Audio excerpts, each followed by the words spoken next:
Well, welcome to another season of Friday Night Football. I'm Derek Bayne, back in the saddle as we gear up for Week 1. We had a little appetizer with a couple of games last night. Now it's time for the main course, starting with a key Nick 10 showdown in our Game of the Week. Friday Night Football's Game of the Week is brought to you in part by Feldco, Rockford's home renewal experts. Belvedere North, fresh off a share of the Nick 10 title last year, taking on a talented Guilford Vikings team looking to make some noise this year, and the G-Vikes with some high-level talent of their own. But the Blue Thunder defense stalling Guilford on the first drive. They blocked the punt too, setting up some great field position for Belvedere North's first drive of the season. And yeah, that drive's going to end in a rumbling, tumbling touchdown for Andrew Bucci, finding his way into the end zone for a 7-0 Blue Thunder lead in the first. And the neon-clad student section, you know they're loving that. Guilford decides to launch the air raid in the second quarter. Big third down connection from Grayson Weber to Keeson Taylor for the 56-yard touchdown. That's why he's getting some high-level looks, tying the game up at 7. The student section, you know that they're showing out in full force here, and it's looking like Jersey night out there. And Coach Capriotti says if it ain't broke, don't fix it here. Another huge throw by Weber. This time it's to Jordan Lopez over the top of the Blue Thunder defense. He gets behind him and scrambles down and just makes his way over the goal line. A botched snap on the extra point would make it 13-7 Vikings into the second half. North needing a little momentum. And, well, they find it on defense as Guilford trying to do some more damage, but the Blue Thunder blowing up the handoff on fourth down. And they use a couple of late touchdowns right now as Blue Thunder come away with a 21-13 win over Guilford in this one. Tight ball game, though. Elsewhere in the Nick 10, Boylan starting the season at home, taking on Freeport, who made the playoffs last year, and Boylan up 14-6 in the fourth. Freeport going to use Denarius Epps, and look at him run for that first down. He's keeping those chains moving, and they hand it to Ben Summers up the middle for the touchdown. That makes it a 14-12 game. They would miss the 2-point conversion, but the Freeport fans kicking around the idea of a comeback. Boylan trying to answer. They complete the pass, but Freeport forces the fumble, and it's Denarius Epps pouncing on it, giving the Pretzels some good field position, and Anthony Dedman saying, hey, let's finish this thing off on the road.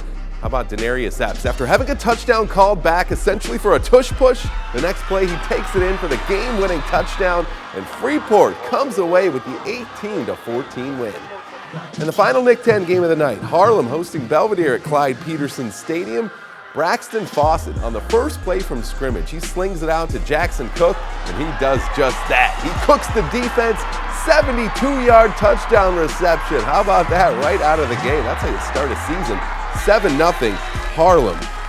Fans, you know they're going to be making noise in McChesney Park in the next Harlem possession. The Huskies give them something else to cheer about. That Fawcett is flowing on the deep ball. LeBron McClellan in stride, 90 yards for the touchdown, giving Harlem a 14-0 lead. That's even as head coach Jim Morrow smiling out there. Harlem getting it done on D as well as the Bucks go to the air trying to come back, but Micah Everett leaps and makes the interception as Harlem comes away with the 30-3 victory to open the season in style.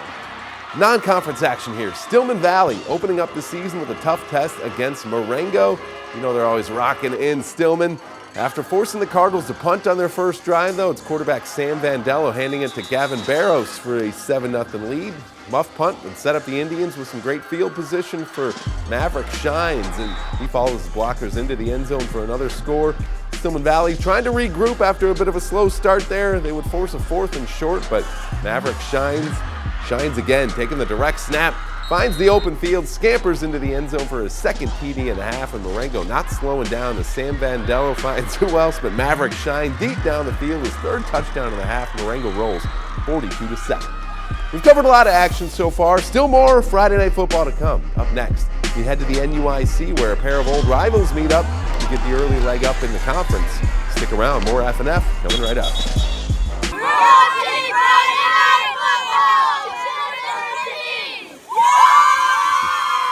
Between Forreston and Lena Winslow, the two schools have won 9 of the past 15 1A state championships, a great track record of success, sometimes having to go through one another in the postseason to win those titles. The NUIC rivals getting their regular season matchup out of the way early in Week 1 on Forreston's home field.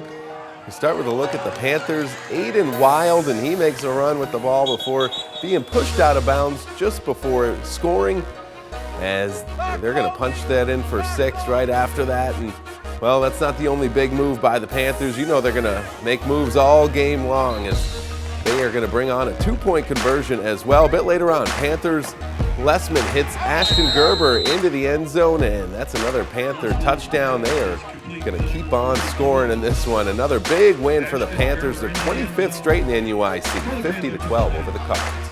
Also in the NUIC, Dupec hosting Dakota. New head coach Kyle DeMuss leading the Rivermen at Pecatonica, looking for his first win as the head coach late in the first quarter. Dupec's Dermot Dolan breaks a tackle, runs down the sideline all the way in, as Dupec taking the big lead early and often in this one. Second quarter, Dupec's Brady Moore weaves through the Dakota defense, 4th score of the game.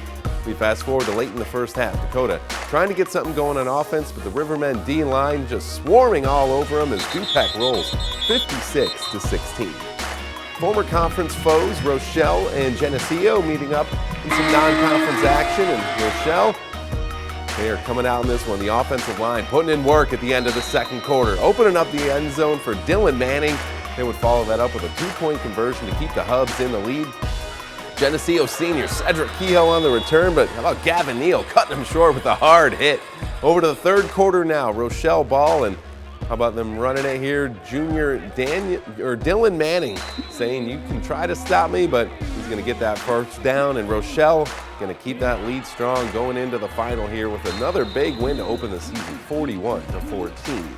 Still to come, pair of 8-man football powerhouses starting the season the same way last season ended, by facing off with one another. No title on the line in week 1, but definitely some bragging rights on the line. Highlights when F&F returns after the break.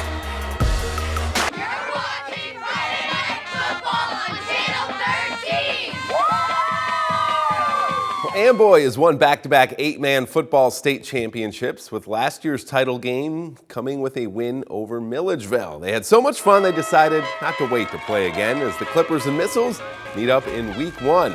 Kickoff gonna slip right through Amboy's Jose Lopez, but his speed gonna get them that nice field position right there to start things off. But the Missiles defensive line putting some heat on the Clippers, as Carter Livingood, a senior, getting Colt McCoy for the Clippers from behind. Tanner Welch for the Clippers, though, getting their first touchdown.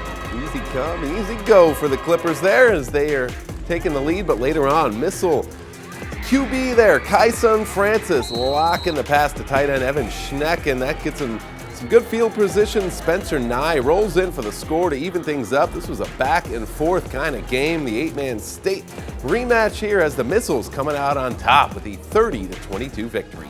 In the Big Northern, Dixon hitting the road to open the season at Rockford Lutheran. The Crusaders taking the opening kickoff, but Dixon forces the fumble, and on the pile there, Doolin Long seems to come away with it for the Dukes, and that sets them up with some great field position. Very next play for Dixon, Landon Carnegie takes it in as he spins through the defender and into the end zone for a quick 7-0 Dixon lead. Lutheran head coach Ken Lee trying to stay positive out there with his guys. The Satyrs back to punt, but Carnegie back to return for the Dukes. So dangerous with the ball in his hands, and he gets to the outside, takes it all the way in for the score. Dixon rolls 47-8 in that battle of purple and white. Brett Frederick in his first season at the helm of North Boone. His Vikings taking on Winnebago. First play of the game, North Boone gets hit with a false start, but fast forward to the next play. Josiah Howard hits the gap. He takes it all the way to the house. North Boone with the early 8-0 lead. Indians looking to answer back as Caden Langoff fakes the handoff, rolls right, but picked off by Connor Chamberlain just in front of the goal line. Turns that into a 96-yard pick six, and it's all Vikings to start this one. Indians, though, not giving up on the goal line. They hand it off to A.J. Runblade. He punches it in, but the Vikings hang on in this one. Tight game, 21-18. Our photographers scoured the area looking for all the best high school football action. Only one can be our play of the week. We go back out to McChesney Park. How about a 90-yard touchdown strike to start the season? Braxton Fawcett at quarterback. 72-yard touchdown pass, 90-yard touchdown pass to LeBron on that one, might I add. So a big win for Harlem right out of the gate, 30-3, showing they've got that passing attack back in full force. It's been a fun week 1 of Friday Night Football. We'll have all of week 2 for you covered next week. Oh, one more birthday shout out to my wife, Monica.